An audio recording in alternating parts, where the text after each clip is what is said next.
Bon après-midi. Bienvenue à cette séance virtuelle d'audition des opinions qui se tient dans le cadre de la consultation sur le site de l'ancien hôpital Royal Victoria et de l'Institut Allen Memorial. Nos travaux et nos activités se déroulent en français, mais les participants et les participantes qui voudraient s'exprimer en anglais peuvent le faire. This meeting will be conducted in French, but if you wish to address the Commission in English, you're welcome to do so. Je m'appelle Nicole Brodeur, je suis commissaire à l'Office de consultation publique de Montréal et la présidente de cette commission. La commission est aussi composée de messieurs David Anna et de Radwan Turkmani. Nous sommes appuyés dans nos travaux par les analystes Marc-André Lapointe et Élise No. Je vous remercie au nom de mes collègues de l'Office de consultation publique de Montréal de l'intérêt que vous portez à nos travaux depuis le début de cette consultation, et ce, malgré les défis posés par la pandémie en cours. Pour nous conformer aux règles sanitaires en vigueur, nous entendrons les interventions à distance. Un total de 42 citoyens et citoyennes, de même que de représentants d'organismes, se sont inscrits. Nous les écoutons tout au long de 6 séances d'audition de mémoire. La Commission a reçu également une centaine d'interventions écrites qui ne feront pas l'objet de présentations orales. Les opinions s'ajoutent à celles que nous recueillons grâce aux auditions en ligne. Nous entendrons aujourd'hui 6 intervenants qui se sont inscrits d'avance. Je devrais dire 5 et j'expliquerai tout à l'heure. Nous leur avons proposé d'intervenir soit par téléphone, soit par visioconférence. Il est possible d'avoir plus d'un porte-parole par intervention au cas où la présentation se fait à plusieurs. Les participants connectés par ordinateur peuvent partager leur écran pour montrer des présentations PowerPoint, des photos ou encore des vidéos. Les intervenants disposent d'une période de 10 minutes pour exposer leur opinion. À la suite de cette intervention, les commissaires disposeront également de 10 minutes pour échanger avec eux.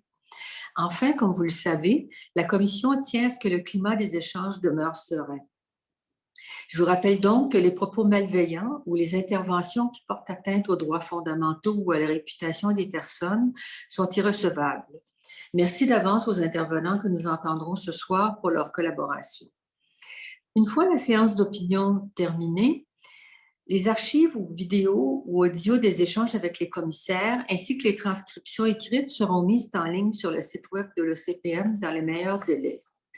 Comme il est de coutume en matière de consultation publique, si pour une raison ou une autre, des inexactitudes se glissaient dans les propos tenus aujourd'hui, les représentants de l'arrondissement de Ville-Marie, de la Société québécoise des infrastructures et de l'Université McGill pourraient user de leur droit de rectification, à la toute fin de la séance seulement. Sinon, ils disposeront de 48 heures à la suite de l'envoi des fichiers vidéo et audio des présentations pour fournir des rectifications par écrit. Il s'agira bien entendu de rectifier des faits seulement et non pas d'émettre un commentaire ou un avis. Une fois les consultations terminées, les commissaires entreprendront l'analyse de l'ensemble des informations et des opinions reçues. Nous prévoyons terminer la rédaction de notre rapport dans les mois à venir. Ensuite, l'Office remettra son rapport aux élus municipaux. Il sera rendu public dans les 15 jours suivants. Les décisions à prendre par la suite appartiennent aux élus de la Ville de Montréal. Alors, je vous remercie de votre attention. J'inviterai maintenant M. Donovan King à prendre la parole. Tout petit rappel que vous disposez d'une période de 10 minutes pour exposer votre opinion. Ensuite, les commissaires disposeront également de 10 minutes pour échanger avec vous. Avez-vous une présentation PowerPoint ou des documents à partager? Oui, j'ai partagé 2 documents. Parfait. Alors, nous vous écoutons. Okay, so I'm going to do this presentation in English. Fine, that's fine. Okay, and I would like to begin by just acknowledging that this public consultation and my presentation is happening on the unceded Indigenous territory of Tiohtià:ke, and that the Kanien'kehá:ka, or the Mohawk First Nation, is the custodian of these lands and waters. Now, my name is Donovan King, and I'm a historian, a teacher, and a tour guide. And I just wanted to mention that I run a company called Haunted Montreal. So you can see I'm wearing my t-shirt today.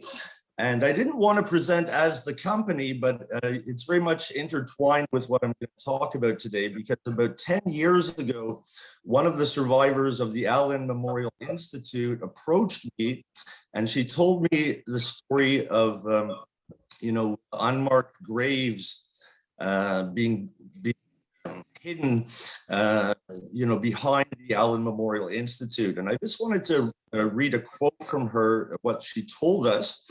And she said, "These unmarked graves are a big secret. There has been no physical proof that kids are buried there, but some would have been First Nations kids in Cameron's experiments between 1953 and 1964. Others came from broken homes or were orphans. Obviously, they're not laid out to attract attention, but we think 17 to 25 children were buried there. Officially, though, it never happened. Many, many records were destroyed, however, and McGill has been very busy hiding the evidence and making sure witnesses and survivors remain silent." And so when she told us this story, we decided to incorporate it into our Haunted Mountain Ghost Walk. And so for the last 10 years, we've been telling this story to our clients and, hoping that this would eventually come out in the public, which of course it has very recently with the submission of the Mohawk mothers, which I watched, and it was a very powerful submission. And so that's why I submitted a document called Hidden No Longer, Genocide in Canada, Past and Present by Kevin D. Annett. That was in 2010. And so, something I've been following for quite a long time. You can see Kevin Annett has prepared quite a lot of documentation about genocide in Canada before even the Truth and Reconciliation Commission began its work. And on page 348 of his document, it says Quebec, Montreal, and he's listing all of the burial grounds of Indigenous children through Canada. And so it says Montreal, Allen Memorial Institute, McGill University, still in operation since opening in 1940. MK Ultra Experiment Center, mass grave of children killed there north of the building on southern slopes of Mount Royal behind stone wall.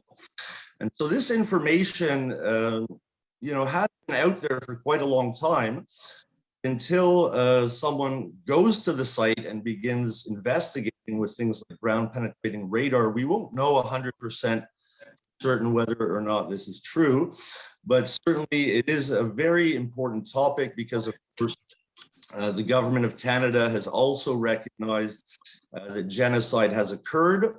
And so I just wanted to draw upon the calls for justice from the National Inquiry on Missing and Murdered Indigenous Women and Girls. And they have a call for justice for all Canadians, 15.5, which is confront and speak out against racism, sexism, ignorance, homophobia, and transphobia, and teach or encourage others to do the same wherever it occurs, in your home, in your workplace, in social settings. And so this is very one of the things that drives me as a supporter of the victims and survivors of the Allen Memorial Institute. I also submitted the class action lawsuit application by the Consumer Law Group on behalf of the victims and survivors of the Allen Memorial Institute. And so essentially what we have here is a case where, over half a century ago, over 300 families were utterly destroyed by Dr. Ewan Cameron and his unethical experiment at the Allen Memorial Institute. And so just in a nutshell, what he did is he was approached by the CIA, who were looking for brainwashing experiments. They were reaching out to toxicologists, psychologists, psychiatrists, and other types of medical professionals. They managed to recruit Dr. Ewan Cameron of the Allen Memorial Institute, and he started with 22 paid student volunteers, put them into a sort of apparatus. He called it sensory isolation, whereby their ears were covered, the eyes were covered, cardboard handcuffs. It very much immobilized them. And after less than 20 minutes, all of the students quit the experiment, saying it felt like a form of torture. And so Dr. Cameron decided to move his experiment into phase 2, where the people could not leave the experiment. And he began hand selecting people against their knowledge, people with mostly minor psychological issues, anxiety disorders, postpartum depression, etc. And without their knowledge, he enrolled them in an experiment. And this involved three particular techniques. The first, essentially a type of electroshock therapy called depatterning in durations, voltages, etc. that were far, far beyond the norm. And once he had performed this horrific electroshock therapy, he would put those people into the sensory isolation that I mentioned earlier. But in this case, they couldn't leave. And so sometimes they were left there for weeks. And indeed, it did cause a disintegration of the personality. And his final technique was called psychic driving, whereby he would put them into a sleep-induced coma using all sorts of drugs like barbiturates, LSD, etc. Make them listen to a pre-recorded loop for up to 16 hours a day, designed to implant the new personality. Needless to say, he did manage to destroy the personalities of over 300 people. He was unsuccessful in implanting new personalities. And so this happened in the 1950s and 60s, and there still hasn't been any compensation for the majority of the victims of the Allen Memorial. There hasn't been an apology from McGill University or the Royal Victoria Hospital or the Canadian government or CIA for that matter. And so this is something that's still going on. And of course, as we heard in the presentation from the Mohawk mothers, they interviewed Lana Ponting, who's one of the last surviving members of this called experiment. And according to Lana Ponting, in the testimony, she witnessed several Indigenous children on the site. And she also witnessed mysterious activity happening at night, which she believes was the burial of children on the site. And this corroborates with the residential schools as well. And she believes that the swimming pool that was built there was actually built possibly to hide some of those buried children. And so, you know, as someone who's an activist against all forms of oppression, but especially, you know, as someone who supports truth and reconciliation and is looking to support both the Mohawk mothers and the survivors of the Allen Memorial Institute, I have three recommendations today. And the first one would be to put Indigenous people, especially people like the Mohawk mothers and the victims of the Allen Memorial Institute, very much in charge of the gravesite investigation with full support from the authorities. And so it should be led by Indigenous people and survivors and not some sort of a top-down approach, for example, an archaeological study from McGill University, which is sort of a conflict of interest given that they're you know, potentially implicated in the story. I mean, they're definitely 100% implicated in the brainwashing experiments, but they might also be implicated in the burial of Indigenous and other children on the site. The second recommendation I have is to ensure McGill University settles the class action lawsuit and compensates the victims of the Allen Memorial Institute before it can be involved in any redevelopment of the old Royal Vic site. In other words, they need to come clean with this before they can have any participation in the site. For example, I know they want to redevelop a lot of it as part of a new campus, but they should not be allowed to do that until the class action is settled and some justice is brought to the survivors.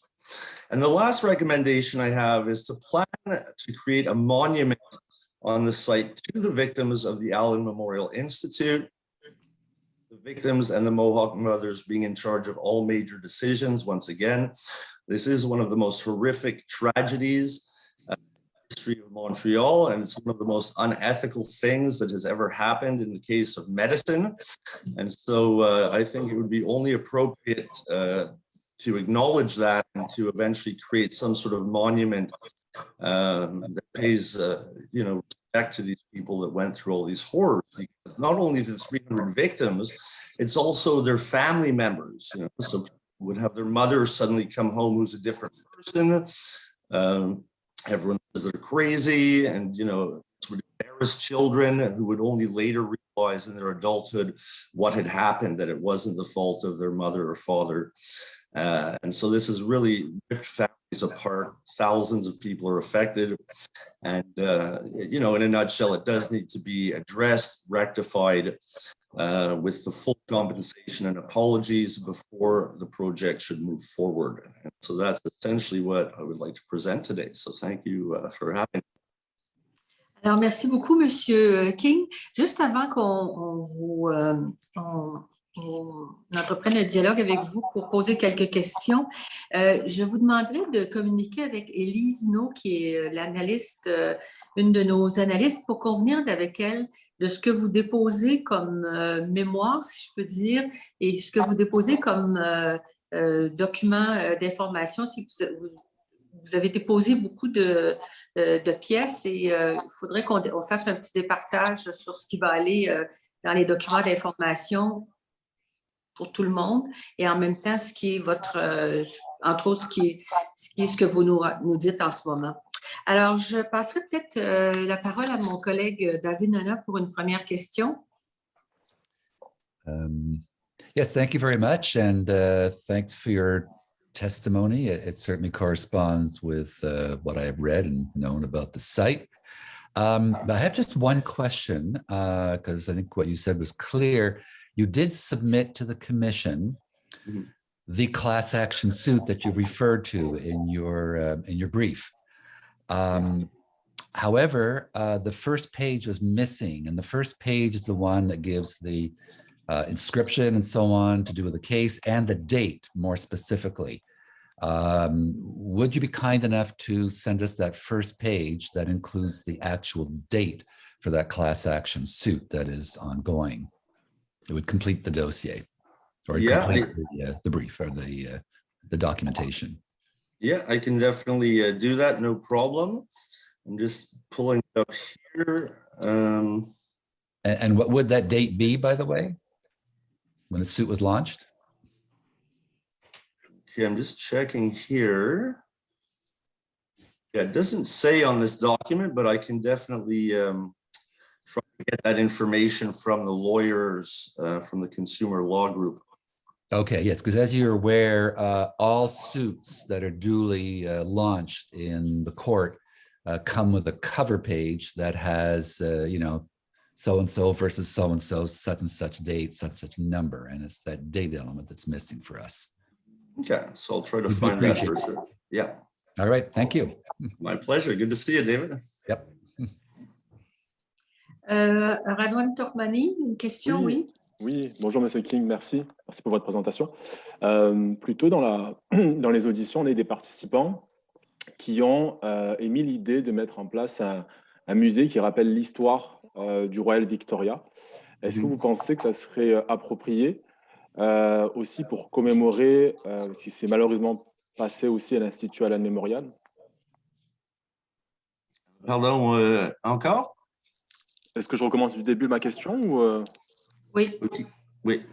Est-ce que c'est mieux maintenant? Vous m'entendez mieux? Oui. Il y a des participants qui ont souhaité qu'un musée soit implanté sur le site du Royal Victoria pour commémorer l'histoire du site. Est-ce que vous pensez que c'est approprié que ce musée aussi raconte ce qui s'est passé à l'Institut Allen Memorial? Oui, absolument, parce que c'est une partie de notre histoire et si on visite le musée McCord aujourd'hui, par exemple, il y a comme une exposition sur les Premières Nations, deux parties. La première partie, c'est l'histoire avant la colonisation et après, la deuxième partie, c'est les écoles résidentielles, tout ça. Alors, c'est très important d'avoir des choses comme ça dans les musées. Oui, c'est une bonne idée. Merci beaucoup. De rien. Autre question, David? Non? Non, c'est pour ça moi, va aller? C'est bien, c'était très clair et j'ai pris note des recommandations que vous proposez. Merci. Merci beaucoup. Alors, on vous remercie, Monsieur King, et vous communiquez avec Madame No pour voir ce qu'il y en est des documents. Et on souhaiterait, comme demandé par M. Hannock, avoir la première page du class action dont vous avez parlé tout à l'heure. Alors, merci beaucoup de votre témoignage et votre présentation. Je ne sais pas si il y avait une deuxième personne, une seconde personne qui devait venir rencontrer la commission, mais qui a annulé sa présentation. Je ne sais pas si Madame Wanda Potricus est arrivée.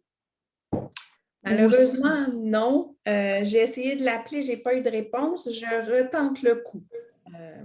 Ou si quelqu'un d'autre, ou s'il y a d'autres participants qui sont arrivés. Non plus. Non plus. Les gens qui devaient passer après la pause ne sont pas là. Je vais réessayer Mme Potricus. Je vous donne des nouvelles. Parfait. Alors, bonjour, good afternoon. La commission reprend ses travaux qui ont été suspendus, notamment parce que une participante s'est déclarée incapable de venir présenter son mémoire. Alors, on passerait maintenant à Samuel Elguero et à Alex Hannock. Bonjour. Bonjour. Bonjour, madame. Monsieur Elguero. Bonjour, ça va? Oui, ça va bien, merci. Alors, nous vous écoutons tous les deux. OK, parfait. C'est d'accord si je continue en anglais? Yes, there's no problem. Perfect, thanks so much. So first of all, we would like to thank the Commission for giving us the chance to present and discuss our community consultation report. My name is Samuel. I use he, him pronouns. I am a volunteer community organizer with the Milton Park Citizens Committee and a co-author of the All Royal Vic report. Hi, my name is Al Hannock. I use they, them pronouns ou elle en français. I am a community member and co-author of our Royal Vic report. So before discussing our report and moving into questions, we want to recognize that the authors of this report and the Royal Vic site are located on the unceded Indigenous lands of Tiohtià:ke.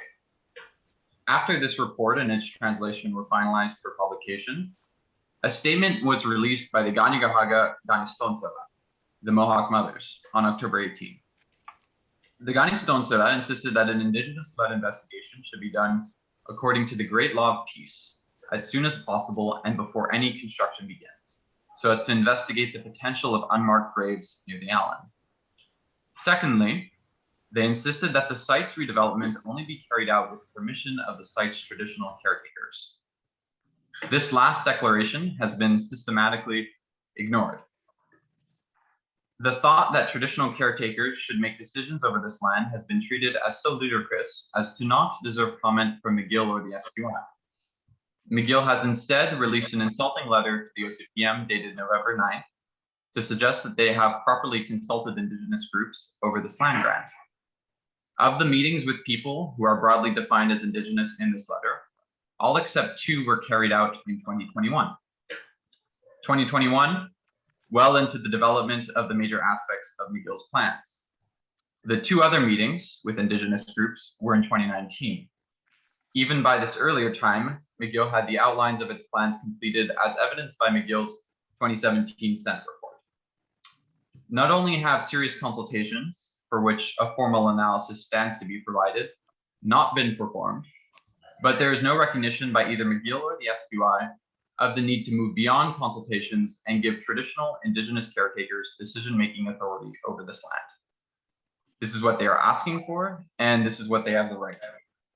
Returning real decision-making authority would be a true gesture of reconciliation and a recognition of the wisdom of the Great Law of Peace, of the rights of the Kanien'kehá:ka Nation, of the land theft that has been committed on this territory, the debts for historic and present-day colonial violence, and the pressing needs of Indigenous communities. Our Royal Vic project came out of the efforts of the Royal Vic for the Public Coalition to ensure a democratic and ecological repurposing of the former Royal Victoria Hospital site. The project aims to have community needs and demands shape the entirety of the site's future. This operates on the basic premise of a democratic society, that citizens should determine public affairs, particularly the management of land, through their demands and needs. These major decisions are not the prerogative of institutional actors, whether they're university task forces or unelected government officials. The report was completed without any major funding and is largely the result of grassroots volunteer work. The report presents an analysis of a community questionnaire which first began collecting responses in March 2021 and closed September 10th of the same year. The questionnaire lasted 10 to 15 minutes. The contents were inspired by a previous questionnaire filled out by over 30 signatories of the Coalition's 2020 open letter. This new questionnaire was posted on the Royal Vic site for the Public Coalition's website. It was advertised through over 200 posters, over 200 flyers, and through newsletters and community organizations. In the end, the questionnaire elicited over 350 responses. We found we had a good demographic spread of people in Montreal in different areas. There was a healthy reporting of students and people across a variety of professions. Strongly opposed to the private governance and or government use, the public's vision of the site is instead focused on community building, ecology, health, and affordable housing. Questionnaire responses highlighted both a strong desire and need for social, cooperative, and transitional housing, shelter services, affordable student housing, worker co-ops, green spaces, student or community-run gardens, health and social services, including food security resources, and community gathering spaces. A portion of the respondents asked that McGill not be entrusted with the site or have reduced occupancy from the current plan. We'll now open up for questions.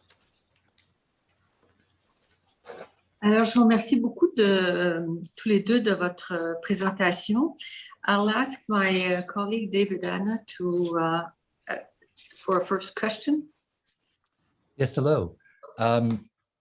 We certainly read with great attention your community questionnaire. I think the pie graphs and bars and bar graphs, histograms, and the percentages that you attributed to the various questions are very clear.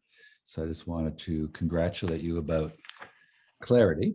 There was just one spot, however, where I had difficulty following what you were saying or your conclusion. I just wanted to ask you about this.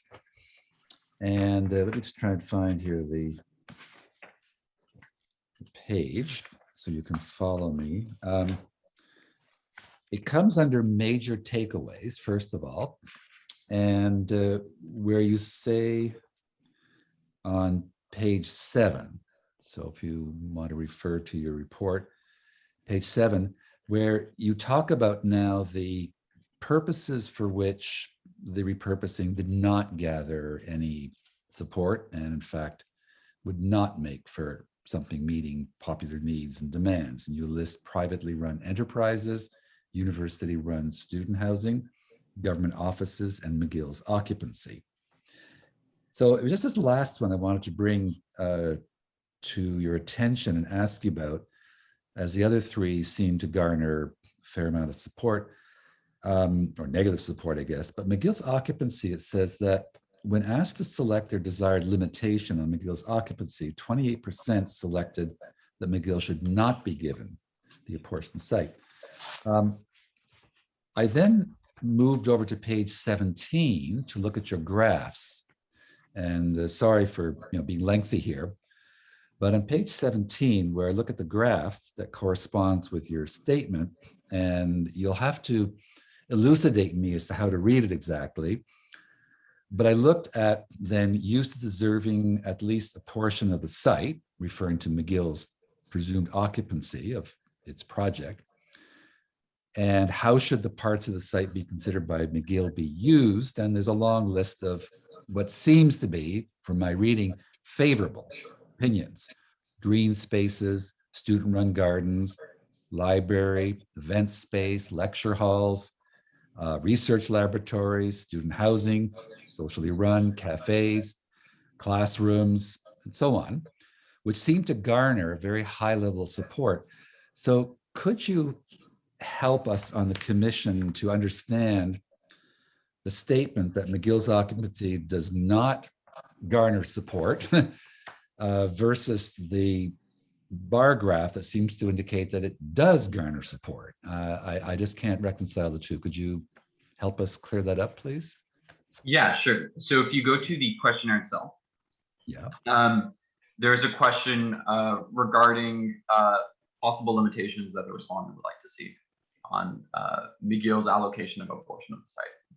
That is not included in this graph. The responses to that question are not included in this graph. The reason that you might see a disparity between favorable uses of McGill's portions and the desire to limit McGill's portions, and this is why we created this question, was because some people might still want an input on what McGill does with the site if it does get the site, even if they do not believe McGill should get the entirety of the site or a portion of the site at all. I hope that clarifies things. Well, to a point, but then if I go back to the original question on page 7, where 28% of people selected that McGill should not be given the entire apportioned site, what about the remaining huge percent that is on the other side of the question, a very clear majority? What does that represent? Could you clarify that? I'm puzzled, that's all. Yeah, sure. So this was inserted here because there are many uses for the site which are quite popular and receive quite wide acclamation. It's not the fact that McGill's occupation would not meet popular needs and demands is not mean to say that the majority of people are against McGill taking a portion of the site. It is just not, when we consider all of the possible uses for the site, that this is not a particularly purpose that would meet in any particular way the popular needs and demands of citizens. And if Yes. if you were to take both those numbers, you have 43% of people who are saying that they want McGill to have less of the site than they've been allocated, which is fairly significant. And an important thing to note too is, and this has been, I guess, a statement by the Royal Vic for the Public Coalition, that the allocation of a portion of the site to McGill was made without a debate in the National Assembly of Quebec, and it was made without any serious public consultation. Okay, then, if this latter item here about the entire site is put aside, and we go back then to that bar graph that I was referring to on page 17, where there seems to be a lot of favorable opinion about the McGill site. This refers only to the portion for the new Vic, is that correct? And this is what your questionnaire addresses, and where there are a number of proposals made for that site that emerge out of this graph. Does that represent a consensus or not? Well, what does that graph mean? It's not referred to in the takeaways.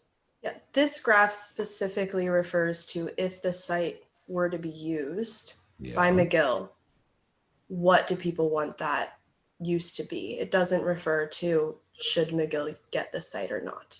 That was a separate question.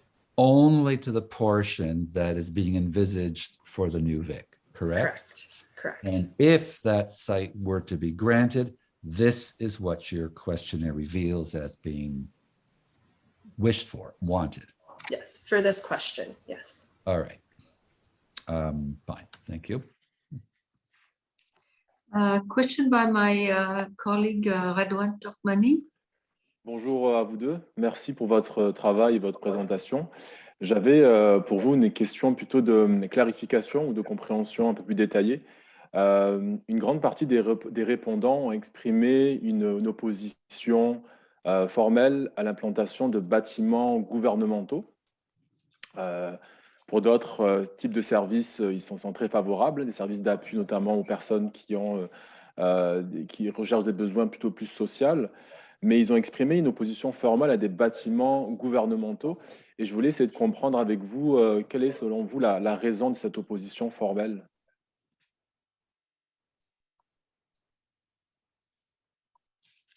I can give that a go. So you're asking what we might speculate to be the reasons why there would be opposition to a government office on, Yes, on the site, exactly. and yet favoring community social usage. Mhm. So there's two things that sort of come out of the survey. One thing is if you flip to, sorry, I'm just navigating my own screen. If you flip to page 16, there's a question, there's an analysis of who should govern the site, and we have like a graph there. You'll see that the community sector was favored quite a bit more than the public or government sector as management side. I think this sort of reveals trust more of the local and community structures of actual governance at the local level, rather than, and a sort of skepticism of provincial governance of the site. So that's one thing. I would also say, on the other hand, I think there's identification of much more pressing needs for the site, much more associated with maybe its original purpose as like having a healing purpose. Also with the specific needs in the Montreal population. For instance, one need that wasn't highlighted at all very strong was the need for more government offices within the city of Montreal. However, needs such as like the need for the construction of more social housing, needs for better food security, ending like social isolation, etc., like those are very high priority needs. And so then that when that transfers over to an analysis of what actually would be a social repurposing of the site, those things tend to be highlighted much more strongly. And consequently, things like government offices, well, maybe not being bad in of themselves, are given a lot less favorable responses. D'accord, je vous remercie. Thank you. J'aurais une troisième question qui porte entre autres, j'aimerais avoir votre point de vue. Ça déborde un peu de l'enquête, mais c'est relié à l'enquête où on souhaite entre autres répondre par ce site-là aux besoins de logements sociaux ou de logements communautaires. Là. Et comment on concilie les besoins de familles qui vivraient sur ce site, ou en tout cas une partie de ce site-là, et la demande de conserver, avec trois contraintes. Là. Un, la demande qui est la nécessité là, de conserver ce site en permanence accessible pour la population parce qu'il fait partie du parc du Mont-Royal. Deuxièmement, au fait qu'il soit isolé et qu'il n'y ait pas de commerce de proximité. Et troisièmement, comment dire, donc qu'il soit situé sur une pente très, très abrupte et difficile d'accès, si je peux dire. So what I gathered from this report is that people want it to be available for the whole community. Yes. Not just the wealthy, not just condos, not just private businesses, but everybody. And that includes transitional housing, social housing, that includes co-op housing and co-op restaurants. Those were like, there's a difference between private enterprises and co-op enterprises in our report and how favorable they were. And people wanted co-ops where they didn't want private housing. So that could be a solution to making it accessible for everybody. But the issue, oh, please, Mr. Alguero. Sure, so I'll also add that another two things, I guess. First of all, like what we can speak on best is sort of community consultations. And like we wouldn't be able to too much speak on like the technicalities of working these things out on what the community is demanding. A second thing is the survey hit over 350 people. A lot of them university educated or getting a university education. A lot of them pretty much all of them residents of Montreal. In professions, a lot of them like high income earners, medium income earners. I think like it's and like from the responses too in the comment section, it was clear people were familiar with the site. People were working through difficulties with the site, so we did have a free form written comment section where people could provide more intensive feedback. And it was clear from this that people were working through difficulties like, yes, the steepness, yes, preservation of heritage buildings, etc. And so I say all of this because it's important to keep in mind that these 350 people have extremely rich intellectual lives and are likely considering these difficulties, which are like not super, they're not super hidden. I mean, it's quite obvious. Yes, heritage would be an issue. Like, yes, it's quite on the steep hill. So when the community comes out with these demands, I think it's fair to suppose that these things have been considered by the population. Okay, thank you. So do we have more questions? Yes, David? Yes, sorry to come back, but I'd forgotten there was a technical aspect of that histogram that we need to understand in addition to what we've just said or exchanged. So getting back to page 17 again, the histogram about the McGill portion. In other words, the understanding correctly, the portion of land that could be appropriated for a Nuvik project, that there are only two colors, purple and blue, and that all those functions that are listed here, green spaces, gardens, run students, student-run gardens, sorry, library, event spaces, lecture halls, research laboratories, student housing, cafes, classrooms, student housing, and co-op restaurants. All those functions, which are all on the purple side, are up to 0.8 on a graph of 1. Does that mean 80% of your respondents responded highly favorably or to those types of occupations on that site were it to go to McGill? Is that how I should read that? Yes. Or am I misinterpreting? Okay. Somewhat. So it's not sort of highly favorably, it's just some portion. So they might have said like, just like a room. Combining somewhat and highly, right? That's like it. the others. Okay. Not quite.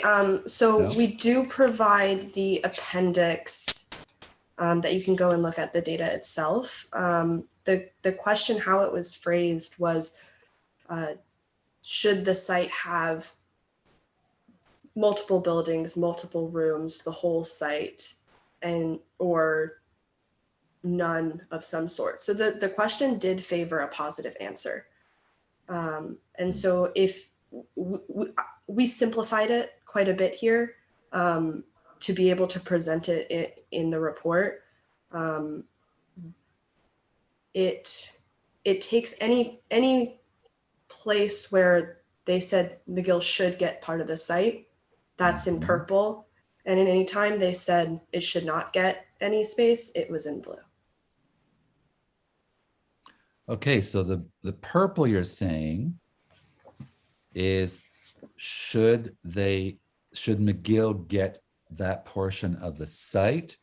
Those are the favored occupations of the site. Is that what it means? Should they use that usage? Should they have a library? How much space should a library get? If someone said the library should get the whole site, that would be in purple. If they said the library should get a couple rooms, that would also be in purple. If they said there should not be a library, then it's in blue. So how to read then the 0 to 1 bar at the bottom? It's They're the not percentage. percentage. They They're are not percentage. percentages. They are or they aren't? They are. They're They are. percent of people that said that some portion Ah, of the the site site should go should- to the library. got it. Thank you. Yeah, it's a confusing one. yeah, I have to admit. And, So and thanks. the actual data is much more, it would be much more telling to look at the data and specifically for this question. Yeah, so if there are any data you wish to transfer to us, feel free to do so. But thanks for spending the time with us to clarify those readings. Autre question, Radwan? Non, Non. pas d'autres questions, merci. Alors, il me reste à vous remercier tous les deux de votre de l'initiative. Yes, do you want to add something? Yes, please. Just two things. First of all, there's an appendix that is linked at the bottom. If you click on the appendix, the link, it'll bring you to view a very similar report that just includes some of the raw data that Al was referring to.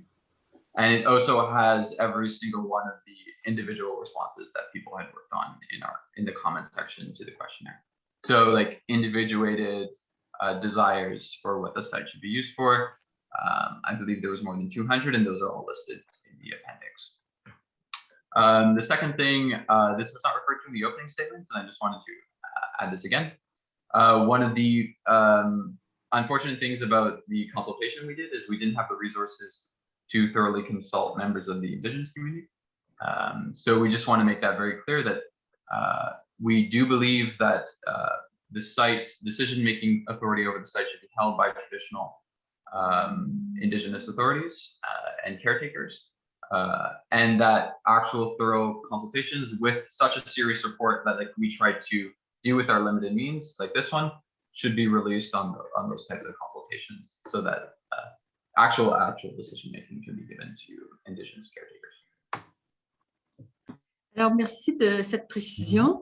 Merci alors de votre présentation et de votre présentation plutôt et de vos réponses à nos questions. Alors, je vous souhaite une bonne fin d'après-midi. J'inviterai maintenant Messieurs André Sirois et Monsieur Robert Laplante à nous rejoindre.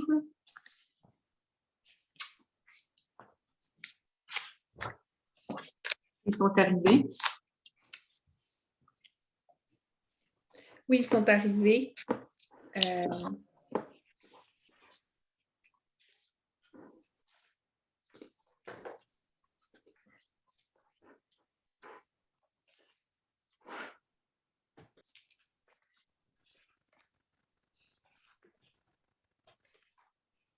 Voilà, vous m'entendez? Oui. On ne vous voit pas beaucoup cependant. Oui, très bien, je vais arranger ça. Oh, c'est vrai, oui, Merci. ça aiderait. C'est ça. Bonjour, Monsieur Laplante. Votre micro n'est pas ouvert. Excusez-moi. Je vous en prie, ça nous arrive à tous.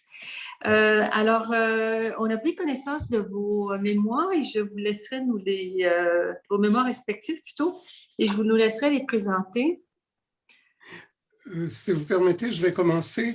J'ai quatre petites questions qui ne sont pas dans les mémoires, mais qui permettraient de compléter ce qu'on vous a envoyé. Je vais commencer par ça, puis on verra ensuite ce qui reste comme temps. Ce ne sera pas long, c'est vraiment très bref.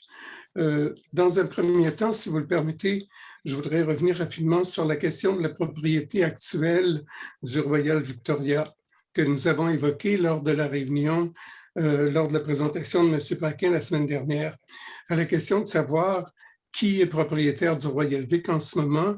Vous m'avez répondu, Madame la Présidente, et vous l'avez répété, que c'est le CUSUM, ce qui est absolument exact. Sauf qu'il faut qualifier ça parce que l'acte de vente au CUSUM est un deuxième acte de vente. Le premier, d'après ce que je peux voir, semble avoir été fait correctement. Dans le deuxième, il y a de graves irrégularités qui font que cet acte de vente est facilement annulable et complètement caduque.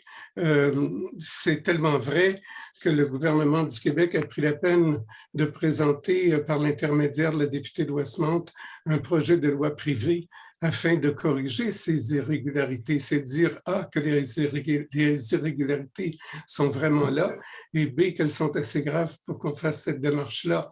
Mais ce qui est arrivé, c'est que le projet de loi privée n'a pas été adopté, avec le résultat qu'en ce moment, les titres de propriété du CUSUM sont très, très contestables, et à la moindre contestation, tout ça va s'effondrer comme un château de cartes. Je voulais simplement apporter cette précision-là.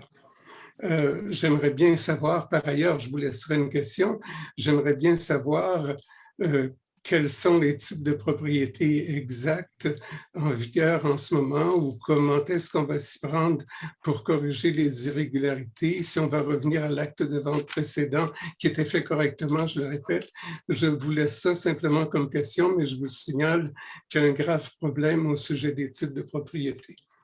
La deuxième question que je voulais mentionner, c'est que je me pose d'autres questions aussi en ce qui concerne le rôle des auditions que vous faites en ce moment, parce que je ne comprends pas bien, et vous pourrez sans doute m'apporter des précisions, mais je ne comprends pas bien comment est-ce que vous pouvez procéder en ce moment alors que la Ville de Montréal n'est pas propriétaire de ces terrains-là, quand les titres de propriété ne sont pas vraiment clairs, et par ailleurs, on accorde à l'Université McGill un rôle absolument favorable, absolument privilégié, qui n'est justifié par rien. L'Université McGill n'est pas propriétaire de ces terrains-là, et puis tout ce qu'on fait, si je comprends bien, c'est un exercice de fiction dans l'avenir, une projection dans l'avenir,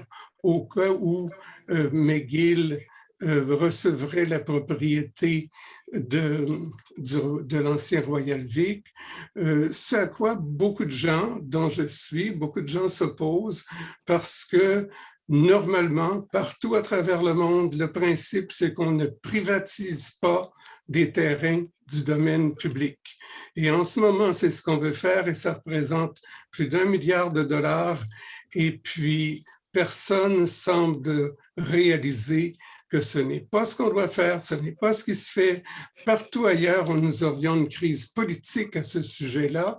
Et en ce moment, tout le monde semble essayer de nous faire croire que c'est une chose normale et acceptable et déjà acceptée. Ce n'est pas le cas.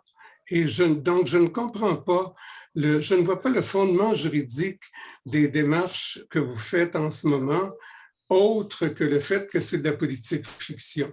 Je vous laisse avec cette question-là aussi. Par ailleurs,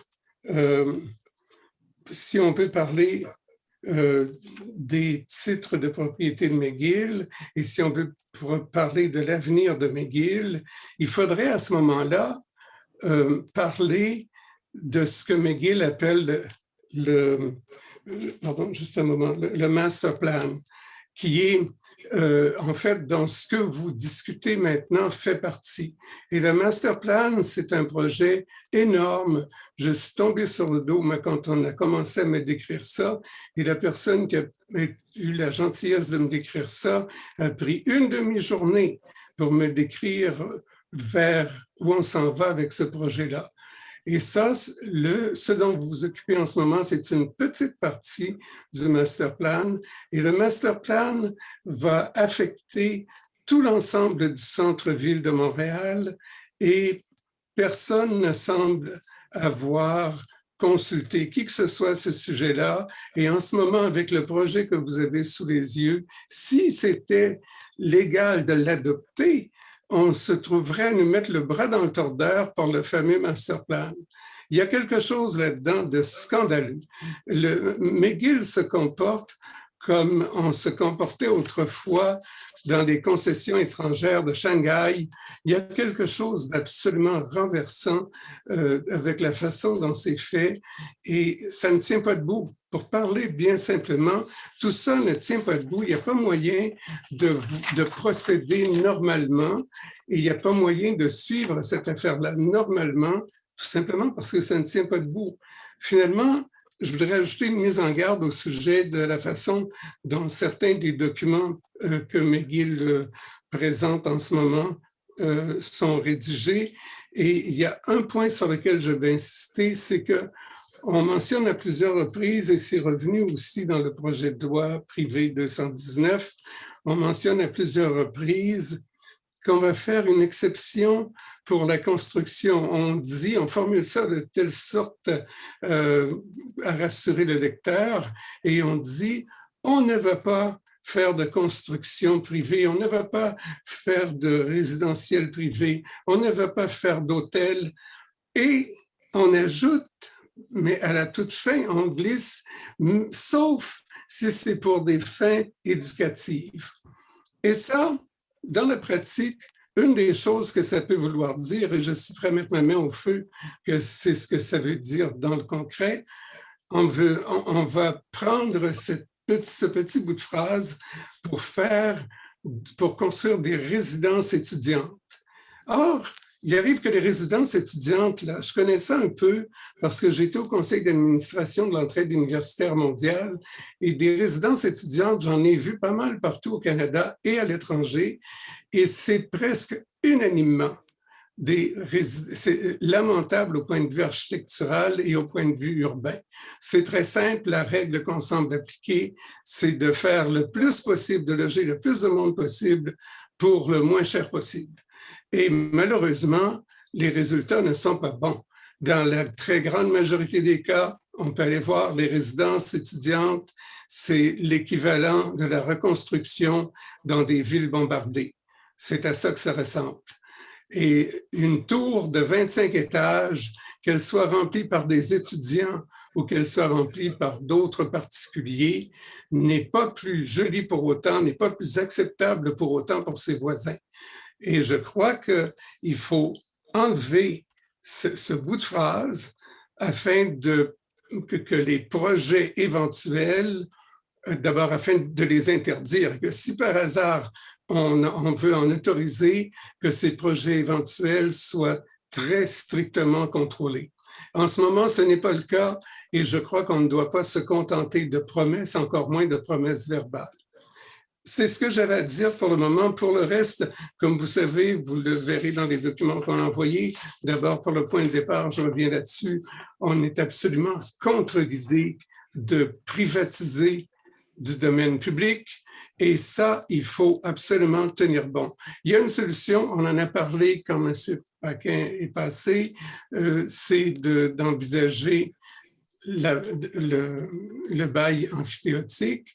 D'ailleurs, vous verrez, j'ai envoyé un document qui résume un peu le rapport du groupe d'experts qui disait très clairement qu'il n'était pas question de privatiser et qu'il fallait utiliser le bail amphithéotique et que ça, c'était catégoriquement, c'était sans condition, c'était clair et net, il n'y avait pas de discussion même à ce sujet-là.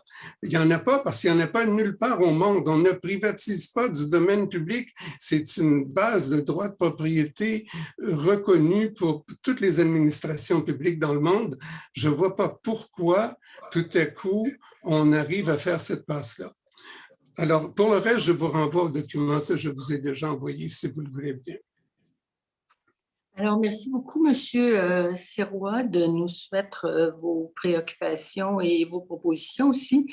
À la fin de cette séance qui coïncide avec la fin de vos présentations, Monsieur Sirois et Monsieur Laplante, il y aura une période ce qu'on appelle de rectification et au cours de laquelle j'inviterai Madame Mays et aussi Monsieur Major entre autres Madame Mays a parlé de ce qui est des titres de propriété, là, qui est une question que vous posez. Et aussi, peut-être Madame Orny de la Ville aussi a précisé ce qui en est du caractère public du domaine et des exigences de bâtiments et d'occupations publiques qui doivent prendre place sur le site. Je sais que la documentation qui est soumise pour la consultation est énorme et elle est complexe aussi pour les commissaires, les fortiori pour tous les citoyens qui viennent nous rencontrer. Alors, on écoutera maintenant M. Laplante et mes collègues poseront des questions ou à vous, M. Sirois, ou encore à M. Laplante, une fois la présentation de M. Laplante faite. Monsieur Laplante. Je suis désolé, je devrais pourtant connaître les usages. Merci de me donner l'occasion de vous soumettre à la Commission ce projet qui est né essentiellement en réaction à un commentaire que la ministre, Mme Mécan, avait fait, disant qu'on ne lui avait pas soumis de projet alternatif à ce qu'on considère comme étant le débouché normal, c'est-à-dire la cession du Royal Vic à des intérêts privés. on peut penser autrement et on peut le faire d'abord en respectant cette règle d'usage de garder dans le patrimoine public ce qui est dans le patrimoine public, mais évidemment, ça suppose qu'on sache quoi en faire. Et j'ai proposé que nous transformions le Royal Vic en une formidable occasion de relance des universités montréalaises autour d'un projet de création d'une université internationale de la francophonie. Une université qui pourrait bénéficier par bail amphithéotique ou autre forme de location du bâtiment patrimonial du Royal Vic et fournir à l'ensemble des universités montréalaises, et on peut même élargir le périmètre si on le souhaite, pour faire une université du deuxième et du troisième cycle pour l'ensemble des étudiants de la francophonie, donc une université de haut niveau de perfectionnement qui permettrait à l'ensemble des universités montréalaises de faire rayonner dans l'univers de la francophonie toutes les expertises et les compétences disponibles. Et ce serait une occasion également de permettre à la Ville de Montréal de tenir un rôle majeur dans l'organisation de la francophonie, et ce pourrait être également une occasion pour la mairesse de Montréal de tenir un rôle majeur dans l'Association internationale des maires de la francophonie. Madame Plante pourrait prendre un projet comme celui-là et s'en faire véritablement un projet de legs de Montréal à l'ensemble de la francophonie. Il y a de nombreux avantages, outre les avantages académiques et scientifiques à un projet de cette nature, c'est d'en faire également un levier puissant de relance et de redéveloppement du centre-ville qui, on le sait, a été malmené par les événements que l'on connaît et qui pourrait, de ce fait, bénéficier des retombées économiques majeures que pourrait donner à la métropole la création d'une nouvelle université d'une telle envergure. On peut penser à ce moment-là que les étudiants étrangers vont contribuer à dynamiser et les commerces et les services du centre-ville et que les activités scientifiques que pourrait tenir cette université vont fournir autant d'occasions de créer des réseaux de relations non seulement scientifiques, mais éventuellement de relations d'affaires avec les milieux du centre-ville. Donc, la création d'une université internationale de la francophonie pourrait être un projet véritablement alternatif qui n'est pas à opposer aux ambitions de McGill concernant ses propres développements en matière d'université autour des sciences de l'environnement, mais au contraire, McGill pourrait participer à ce consortium puisqu'elle a aussi, comme une université, des contributions importantes à faire à la francophonie et elle a des domaines d'expertise qui sont également reconnus, autant en traduction qu'en littérature, dans toutes sortes d'autres domaines qui pourraient concerner l'ensemble de la population académique du monde francophone. Donc, l'idée est qu'il ne s'agit pas de faire obstacle à quoi que ce soit, il s'agit plutôt de convertir en occasion exceptionnelle et en projet mobilisateur la difficulté que représente le choix et l'attribution de cet édifice patrimonial et de son site pour le développement de l'ensemble de la communauté. Voilà. Alors, merci beaucoup. On a lu avec beaucoup d'intérêt votre projet et je suis contente que vous ayez clarifié dans votre présentation là, que ça pouvait se faire en parallèle avec avec un des projets qui est sur la table, qui est celui qui est présenté par l'Université McGill en développement durable. Une des questions que je me posais, c'était comment dans la mosaïque, je pense particulièrement des universités françaises. Comment ça se situe par rapport aux universités existantes, entre autres celles de Montréal et celles de l'UQAM? Vous parlez des universités francophones. Ça n'exclut pas, comme vous le disiez tout à l'heure, son ouverture aussi à l'expertise des universités Concordia et McGill. Bon, je comprends que ça serait, vous l'indiquez, réservé au 2e et 3e cycle. Oui. Mais est-ce qu'il n'y aurait pas de risque de concurrence, mettons, par rapport au 2e cycle et 3e cycle de l'Université de Montréal et de l'UQAM? Ben, c'est la raison pour laquelle il faut que ce soit une université dont toutes les universités montréalaises deviennent partie prenante pour définir des relations de coopération et de collaboration, et également aussi pour inventer un modèle de prestation scientifique et académique adapté à la réalité du 21e siècle. Une université de ce type va accueillir des cohortes d'étudiants qui y seront pour 1 année, 2 ans, 3 ans, et qui pourront accéder, dans le cadre de programmes définis ad hoc, à un bassin d'expertise exceptionnel. C'est celui que nous pouvons retrouver dans la masse critique de chercheurs et de professeurs de l'ensemble des universités montréalaises. Donc, si on envisage une université de ce type sous l'angle d'un consortium de collaboration, on peut imaginer effectivement qu'on va faire converger dans une division du travail qui sera à définir, on va faire converger les meilleures pratiques, les meilleurs domaines d'expertise et on va les faire travailler ensemble plutôt que dans une concurrence qui pourrait être stérile ou occasionner du dédoublement de ressources. Et de ce point de vue-là, on peut déjà voir qu'il y a des points d'appui qu'on pourrait faire valoir. Par exemple, les universités montréalaises collaborent déjà dans des projets comme les entretiens Valcartier.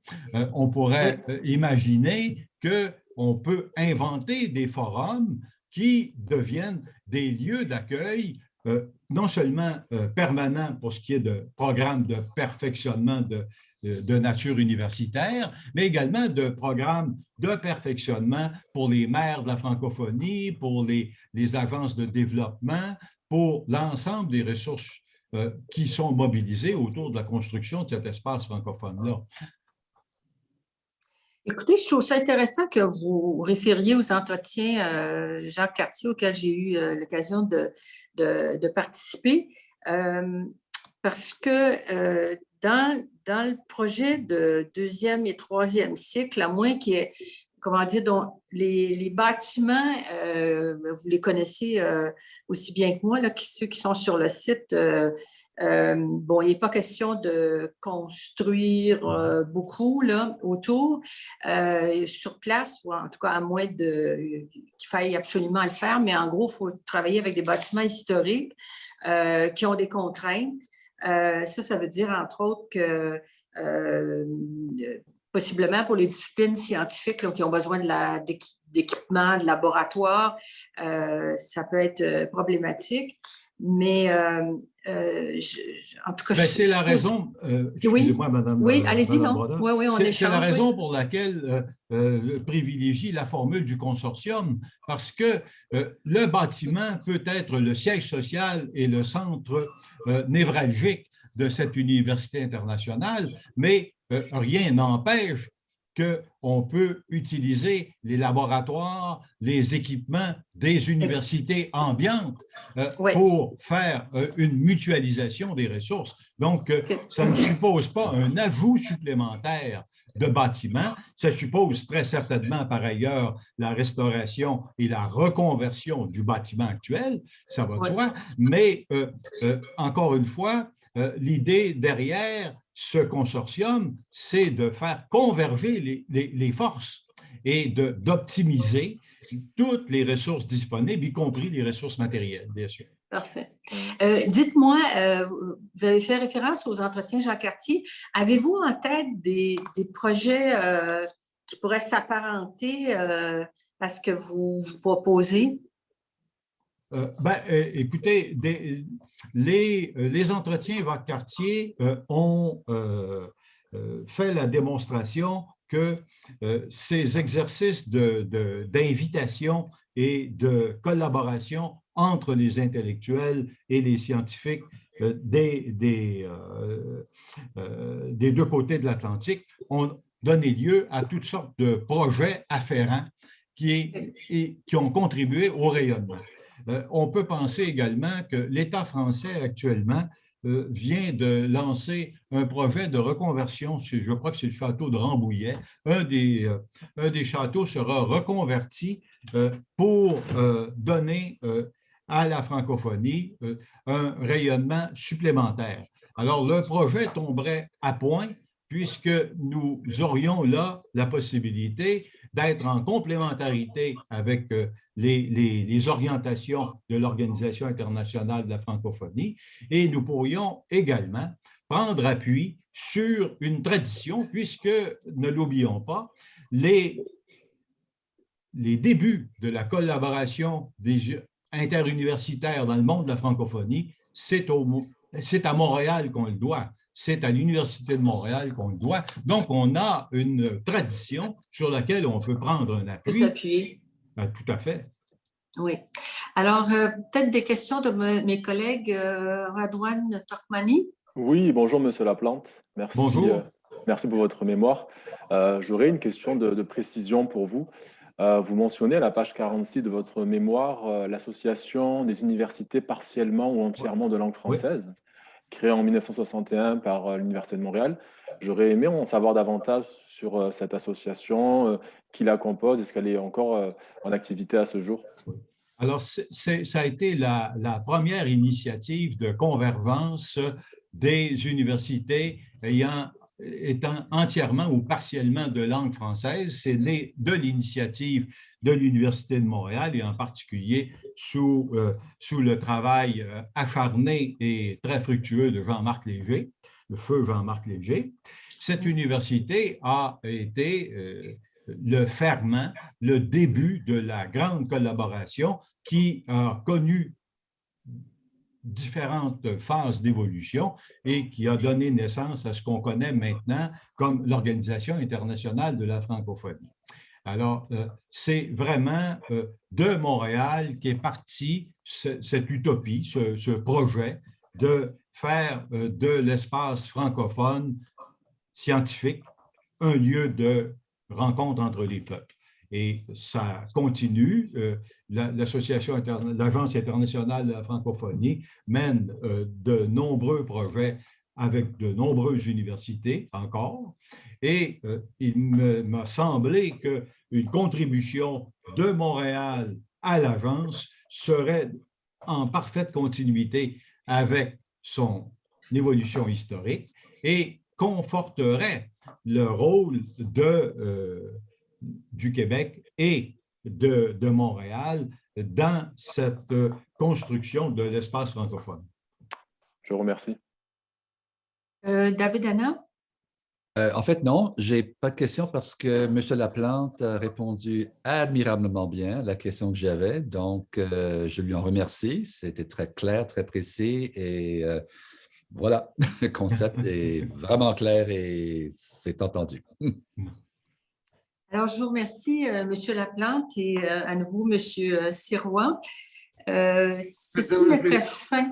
Oui, allez-y. Permettez juste un détail. Je voulais juste vous dire que je vais vous envoyer le texte des petites notes que j'ai présentées au tout début. Je vais vous envoyer ça tout de suite à la fin de la réunion. Merci beaucoup. Ça nous facilitera les choses. Alors, ceci donc met fin à notre 5e rencontre. Je demanderai à la Ville, à la Société québécoise des infrastructures et à l'Université McGill s'ils désirent de se prévaloir de leurs droits de rectification. Entre autres, je leur serais très reconnaissante de répondre, disons, peut-être aux questions qui ont été soulevées par M. Sirois. Alors, Madame Orny? Oui, ben, en fait, peut-être que dans l'ordre, ce serait plus pratique que ce soit d'abord la SQI. Ah, parce peut-être la que SQ, oui, si ça Mme vient Mays est là. la demande Allez-y, du- Mme Mays. Concernant les titres de propriété, le reste va découler. Vous avez raison, Mme Orny. Bon, mais c'est pas vraiment un correctif là, parce que je pense que je l'ai déjà dit à une séance précédente, mais c'est le CUSUM qui est propriétaire du site de l'ancien hôpital Royal Victoria. Et peut-être pour clarifier les choses, alors, et qu'est-ce qu'il y en est de... Alors, la société... Oui. Je peux peut-être juste... Allez-y. Oui. La ville, pour clarifier le processus, pourquoi on en est... Vous m'entendez bien? Oui. Pourquoi on est ici aujourd'hui, c'est que la ville a reçu une demande de la part de la SQI, la Société québécoise d'infrastructure, pour entamer une démarche de planification concertée telle que cela est prévu dans le plan d'urbanisme et dans le plan de protection et de mise en valeur du Mont-Royal, lorsqu'il y a un projet de requalification ou de réaménagement d'une grande propriété institutionnelle, notamment située sur le Mont-Royal. Donc, la SQI qui prévoit prendre en charge le site du Royal Victoria après le CUSUM, enfin qui prendrait la suite du CUSUM, donc nous a déposé une demande pour la requalification du site. Et l'Université McGill est un partenaire de la SQI, donc ils ont également déposé le projet qui serait inclus dans le plan directeur de la SQI. Je ne sais pas si c'est assez clair comme ça ou si les représentants de la SQI de McGill voudraient aussi bonifier pour clarifier un peu le processus. Oui, j'aimerais simplement, à partir de votre intervention, revenir à la question qui avait été posée concernant les titres de propriété. Une fois le plan directeur et aussi, y compris la partie là, qui est consacrée au nouveau projet de McGill, est accepté, à qui reviennent les titres de propriété? Madame Mays?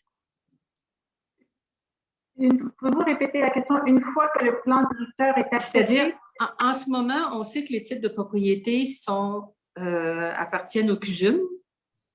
Oui. Alors, une fois que est accepté le projet directeur présenté par la SQI et le projet de McGill, à qui va revenir la propriété du site? Est-ce que ça va rester dans les mains du CUSUM ou si ça passe à une autre instance? Je pense que c'était ça la préoccupation de M. Sirois. En fait, c'est deux choses qui sont différentes. C'est deux processus qui se mènent en parallèle. Donc, il y a présentement un projet de loi d'intérêt privé qui devrait être adopté, nous espérons, d'ici la fin de la session parlementaire, qui va éventuellement permettre le transfert de la propriété du CUSUM à la SQI. En parallèle, on a entamé le processus que Charlotte vient de décrire, qui vise à... On vous entend, Madame Mays, on vous entend, votre voix est coupée. Je ne sais pas s'il y a moyen de faire quelque chose. On va essayer de corriger la situation.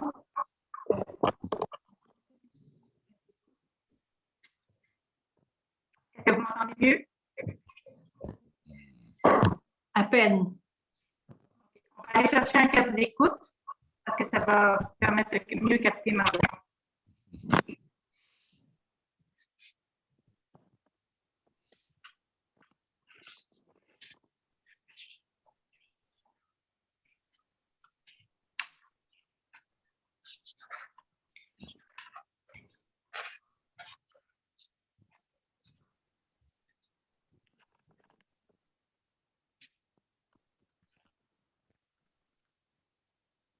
Est-ce que vous m'entendez mieux? Il faudrait que vous parliez. Allô, est-ce que vous m'entendez mieux? Oui. Je pense. Parfait. Donc, ce que j'expliquais, c'est qu'il y a deux processus qui sont en cours, qui sont menés en parallèle. Donc, un processus vise à faire adopter le projet de loi d'intérêt privé par l'Assemblée nationale qui va permettre le transfert de la propriété entre le CUSUM et la SQI. Donc, ce processus est en cours. Nous espérons que le projet de loi d'intérêt privé va être adopté d'ici la fin de cette session parlementaire et par la suite, le transfert de propriété entre le CUSUM et la SQI va pouvoir se faire. À un autre niveau, au niveau municipal, donc qui est un autre niveau de gouvernement, on a entamé le processus que Charlotte vient de très bien décrire, donc je n'ajouterai pas de description. Là. Ce processus-là vise vraiment à changer, à modifier le cadre réglementaire qui encadre le développement de la propriété. Donc, ce processus-là se poursuit au courant de cette année et l'année prochaine jusqu'à l'adoption du nouveau changement réglementaire. Donc, théoriquement, si tout est conforme au processus qu'on anticipe, au moment où la Ville adoptera le changement réglementaire l'année prochaine, la SQI pourra être propriétaire du site. J'espère que ça est... Et j'ajoute... Et une précision, qu'est-ce qu'il y en est pour l'université, pour les terrains qu'occuperait l'Université McGill? Est-ce que c'est compris dans le bill privé dont vous parliez?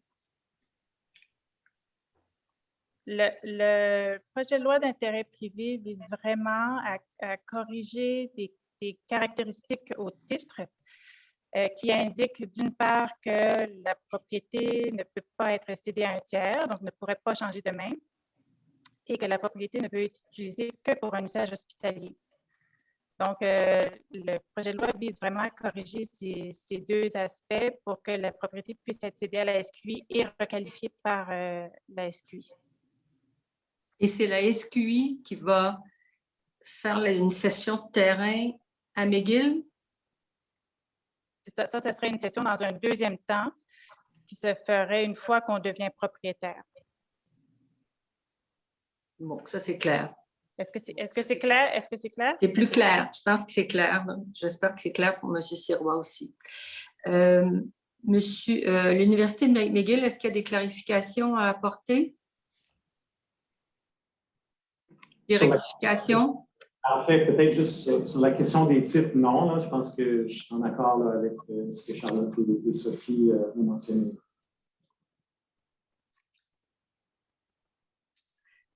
Alors, si ça met fin à la période de rectification, je veux donc remercier tous ceux et celles qui sont intervenus cet après-midi.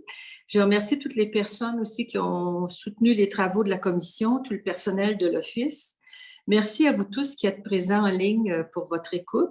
Thank you to all of you who have been listening this afternoon. Alors, bonne fin d'après-midi. Good afternoon. Merci, au revoir.